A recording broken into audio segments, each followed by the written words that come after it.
Halo amigos parantos, kumaha damangos, seru nggak season 1 kemarin? Di video kali ini kita akan masuk season kedua dari serial Stellar Transformation nih.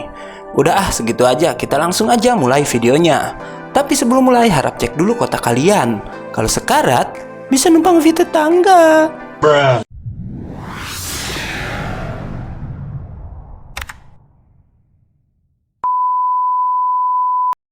Di awal season kedua ini, kita akan melihat Raja Qin yang sangat marah dan merencanakan untuk menyerang Kekaisaran Chu.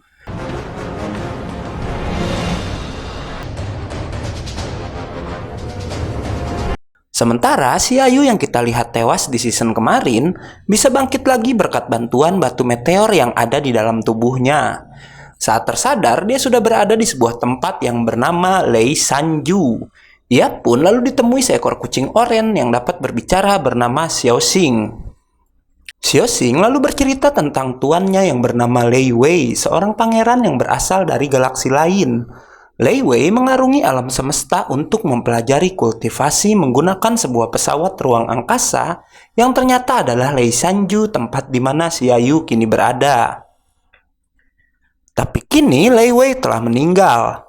Kalau kalian ingat, di season kemarin Feng pernah bercerita tentang orang misterius yang membantai para kultivator tapi dia sendiri tewas saat mengalami rintangan petir dan sebelum meninggal, dia menciptakan 3 diagram. Nah, si Lei Wei ini adalah orangnya. Xiaoxing yang ada di sana karena Lei Wei memerintahkannya untuk menunggu tuan barunya dan itu adalah Xiaoyu. Xiaoxing lalu memberi buku panduan berkultivasi yang ditulis oleh Lei Wei untuk penerusnya. Xiaoyu akhirnya sadar kalau dia bisa berteleportasi ke tempat itu karena ia telah mempelajari dan mengaktifkan armor dari diagram peninggalan Lei Wei. Akhirnya Lei Wei muncul dalam bentuk proyeksi yang dibuatnya sebelum meninggal. Lei Wei berbicara tentang metode kultivasi yang telah diciptakannya, yang ia sebut Xin Chen Bian yang ada di dalam buku panduannya. Lei Wei menantang Xiaoyu yang ia anggap penerusnya untuk bisa melampaui dirinya, lalu proyeksi Lei Wei pun menghilang. Xiaoyu pun menerima tantangan Lei Wei dan berterima kasih padanya. Xiaoxing lalu memberikan sebuah cincin peninggalan Lei Wei. Xin lalu berpindah pada sebuah padang es dan Xiaoyu memutuskan untuk melatih dirinya di sana. Bahkan ia berlatih melawan serigala api yang hidup di hutan salju itu. Namun saat sedang berlatih, Xiao Hei merebut mangsanya dan membuat para serigala itu kabur. Tak lama muncul awan petir yang adalah 49 rintangan seperti yang ada dalam ujian ayahnya kemarin. Xiao Hei langsung masuk ke dalam petir tersebut.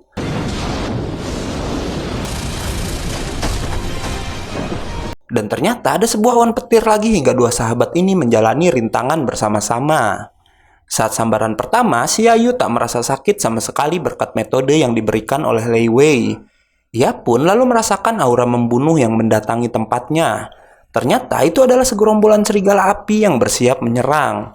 Xiaoyu melawan para serigala api itu, sementara Xiao Hei menerima sambaran petir keduanya. Saat Xiao Hei selesai, mereka bergantian melawan gerombolan serigala api. Itu berlangsung sampai mereka menerima sambaran keempat. Terlihat penampilan Xiao Hei berubah setelah berhasil melewati ujiannya. Kekuatan mereka berdua sangat dahsyat, terutama Xiaoyu yang bisa menciptakan teknik 9 pedang. Xiaoyu pun bisa membuat pedang linkinya menjadi seperti cambuk yang bisa membantai banyak serigala sekaligus.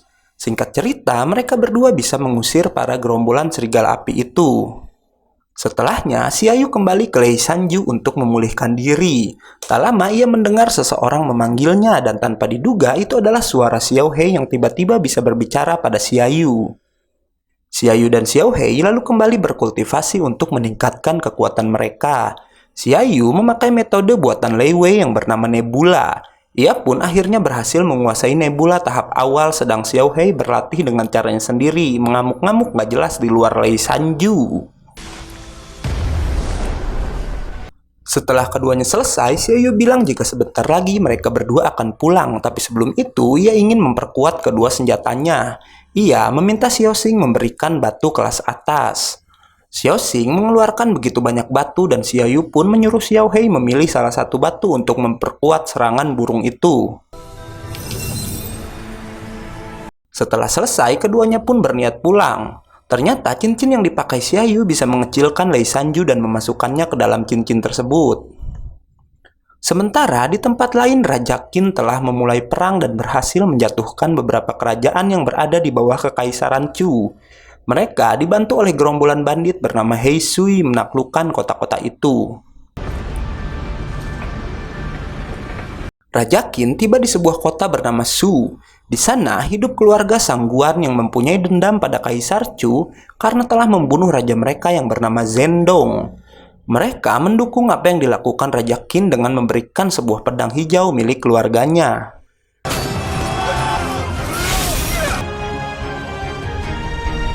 Di tempat lain, Kaisar Chu marah karena penyerangan Raja Qin. Lalu terdengar suara seseorang yang berani memarahi sang kaisar. Pria itu lalu masuk ke ruangan kaisar dan terlihat kaisar sangat takut bahkan bersujud kepadanya. Orang itu menyalahkan kaisar karena perbuatannya membunuh istri Raja Qin, membuat sang raja menyimpan dendam pada kekaisaran Chu.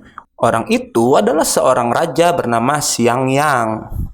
Xiang Yang lalu pergi bersama Wude ke medan pertempuran. Mereka yang hanya berdua mampu mengalahkan para prajurit kerajaan Qin dengan begitu mudahnya. Bahkan, Xiang dengan kekuatan dahsyatnya dapat menerbangkan para prajurit lalu menjatuhkan mereka semua. Bukan hanya itu, ia pun bisa menjatuhkan beberapa kapal kerajaan Qin seorang diri.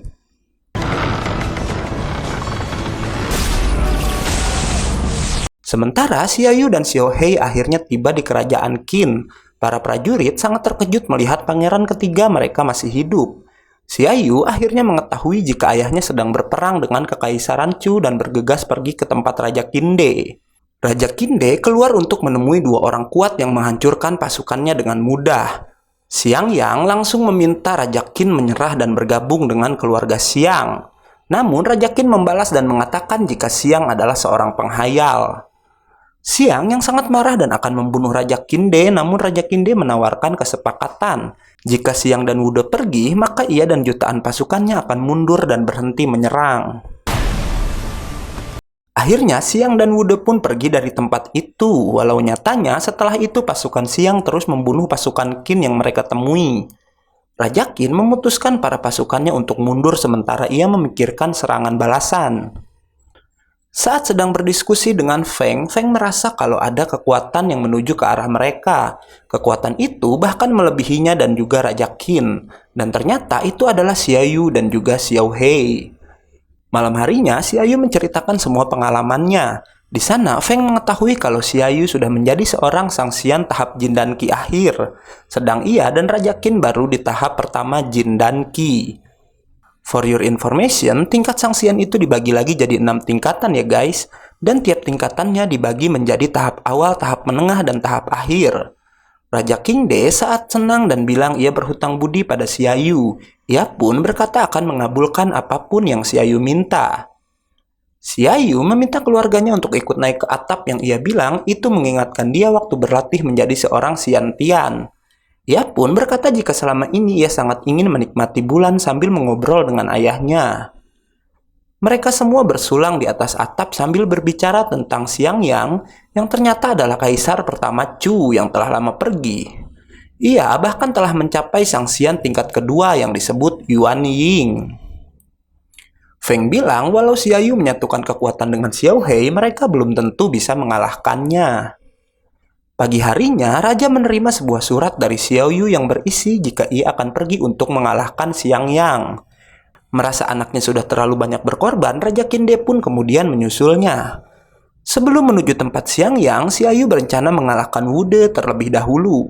Ia pun langsung menyerang Wude dan dengan tingkatannya sekarang, ia mampu membunuh Wude dengan sangat mudah.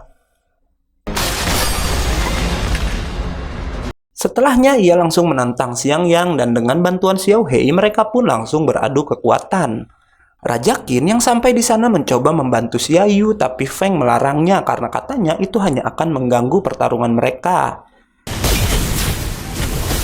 Xiaoyu berkali-kali menyerang Xiang Yang dengan pedang Lin Qi-nya, namun ia bisa menyerang balik dan membuat Xiaoyu terhempas. Lagi-lagi, Xiaoyu dan Xiaohei menyatukan kekuatan mereka untuk menghadapi patua itu.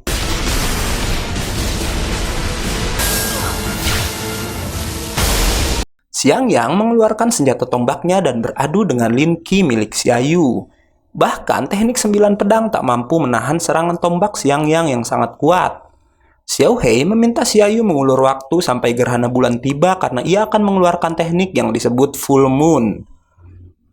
Xiaoyu sangat kewalahan melawan Xiangyang seorang diri. Saat Xiangyang akan menyerang Xiaoyu lagi, Xiao Hei pun menembakkan teknik full moon-nya yang bisa mengenai bagian perut Xiangyang. Tak mau kalah dengan Xiao Hei, Xiaoyu pun mengeluarkan teknik pukulan meteor yang bisa mengenai Xiangyang dengan telak. Namun Xiangyang belum kalah dan ingin menyerang balik. Beruntung Xiao Hei bisa menahan tombaknya dan dengan pukulan terakhir, Xiangyang pun bisa dikalahkan dan membuat tempat pertarungan itu meledak. Kaisar Chu yang melihat kekalahan Xiangyang berkata kalau semua sudah berakhir. Sementara Raja Qin terus mencari keberadaan Xiaoyu, lalu part kelima pun selesai. Gimana? Seru ya? Saksikan terus Gak Yakin Movie tiap Senin sampai Jumat buat tahu kelanjutan ceritanya. Karena videonya udah selesai, gue Ega undur diri dan Gak Yakin Movie pamit.